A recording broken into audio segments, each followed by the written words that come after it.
Master, magre-repair tayo ng washing. Ang concern ng customer is habang nag-dryer, lumalabas yung tubig, tuloy-tuloy pa rin. So pagdating natin dito is nakabukas na, binuksan pala ng kasi ng customer siguro nito. So i-check natin.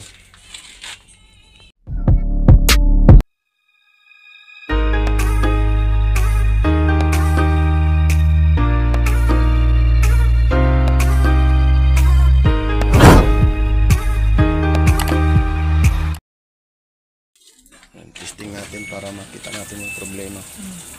Ay! Tani kay kasi tanay kay patruhon nato. Kuan ba sa i-quick ra nato? Power na. Power quick. Ubos ra na label. Diri sa kuan, adyan 30 minutes. Oya, amo ra medyo pinaka ubos. So ato ko sa dyan one na okay. So start. Muaga si dyan tubig.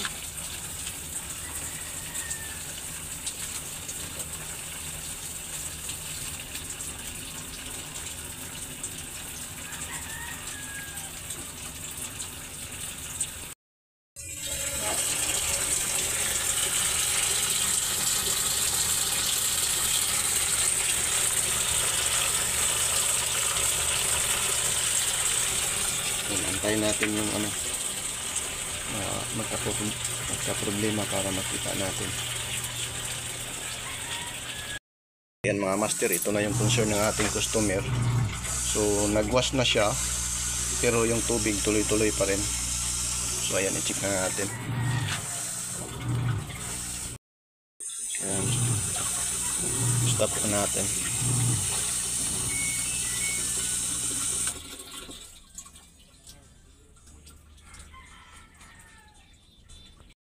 Yan, kinuha mo natin ng tubig. Mabigat mabigat ilagay dito dito natin ilagay.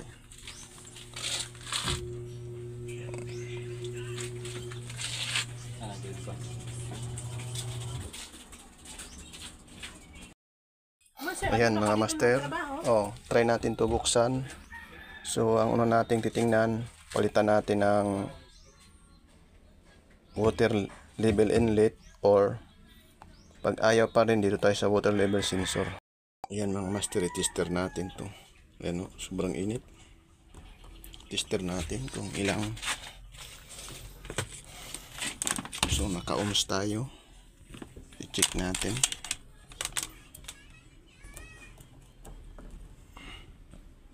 Ayan, mag-isa lang tayo.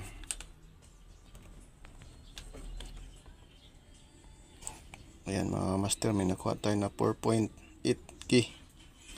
Iba yung tester natin pang pang aircon. So ayan. So try natin to palitan. So maghanap tayo ng ipapalit. So dito yung ipapalit natin. Ito yung ipapalit natin. So ito yung ipapalit natin. Try natin to. Tapos ito yung water level sensor. Yan. Try natin to.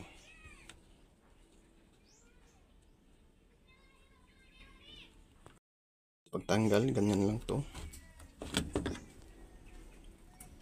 Yan. Then ito yung ipapalit natin. Yan. Magkaiba sila. Yan, magkaiba yung lagay ng terminal. So i-try na natin to. Ito yung bago.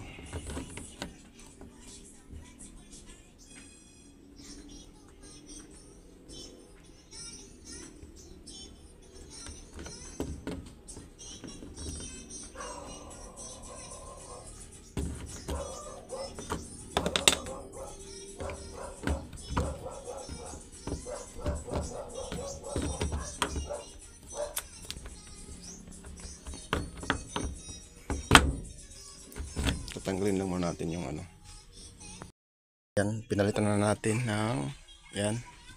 Hintayin natin yung pinakamababa. Then start.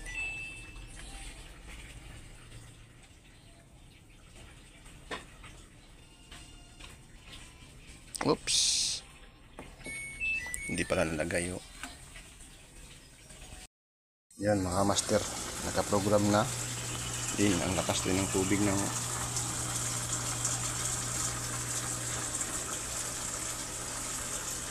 so ayan, aantay naman natin. So i-pause ko muna kung okay na ba o ganun pa rin yung sira.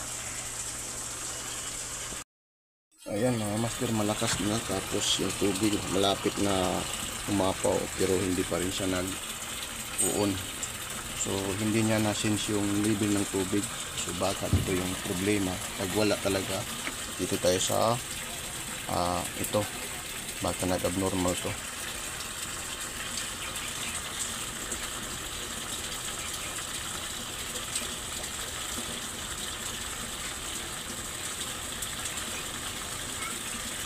So ayan, malapit na umapaw. So patay na natin.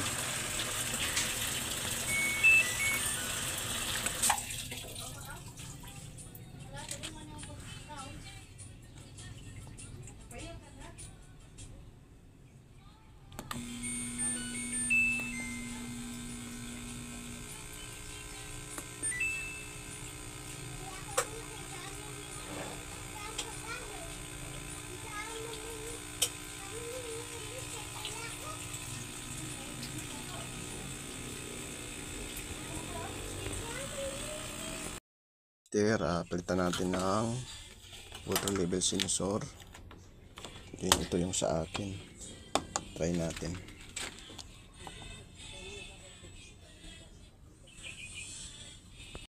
Ayan mga master, pinalitan na natin. So i-try na natin ito.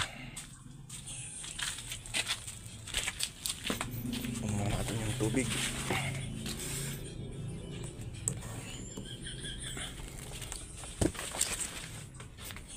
Ayan, nakadalawang parts na tayo pagpalit. So, titingnan natin.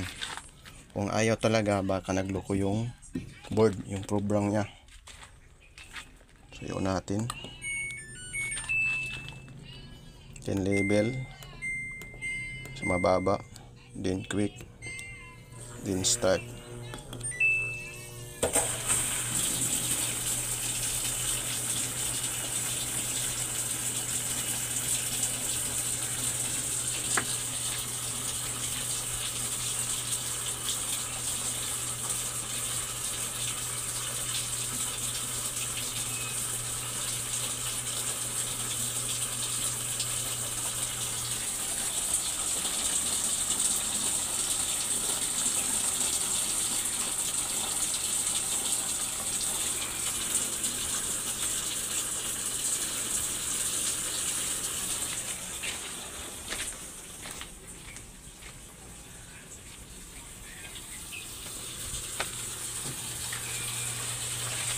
Pause ko muna. Ayan mga master, so pinalitan natin ang water level sensor. Kanina tuloy-tuloy yung tubig, so ngayon namamatay pero may kunti pa rin na tumutulo na tubig. So antayin natin mamaya mag dryer. Guys, kung mapapansin natin is ang ingay parang siguro may kuryente pa lumalabas. May tumutulo pa rin konti. Ayan mga kamaster, tumutulo pa rin. Sa obserbasyon ko, pag sinaksak ko dapat tutunog to saglit. So kanina wala. So baka siguro sa program na sa board yung problema kasi tumutulo pa rin yung tubig.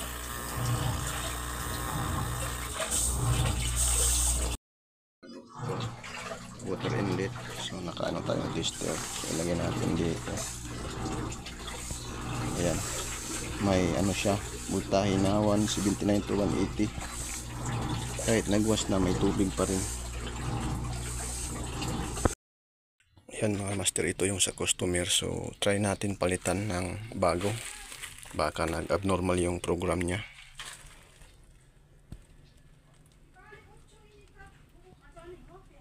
Ayan. Ito yung ipapalit natin.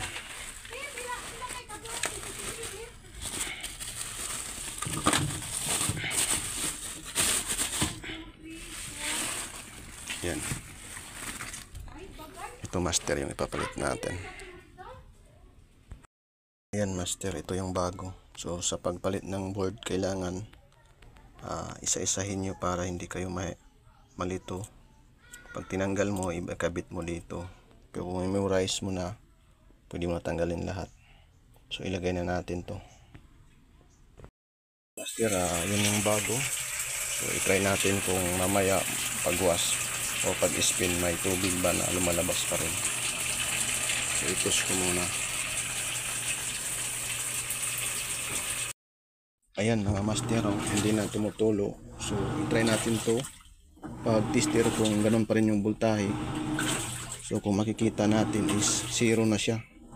Kanina is 179 to 180 volt. Kaya habang nagwash siya o nag-dryer, lumalabas yung tubig kasi may may voltahe pa dito na 179 to 180. So ngayon 0 na siya. Ayan. Abnormal yung niya, board. So pinalitan ko na ng ito yung sa may-ari, ibabalik natin mamaya. Pinalitan ko ng ganyan, so ganun pa rin. So ang dalas natin is yung board, pinalitan natin ng bago. So ayan, wala nang tumutulo na tubig habang nagwas. So ito pala yung ating customer, si ma'am. Ayan, welcome to my vlog, ma'am. Yan yung customer natin.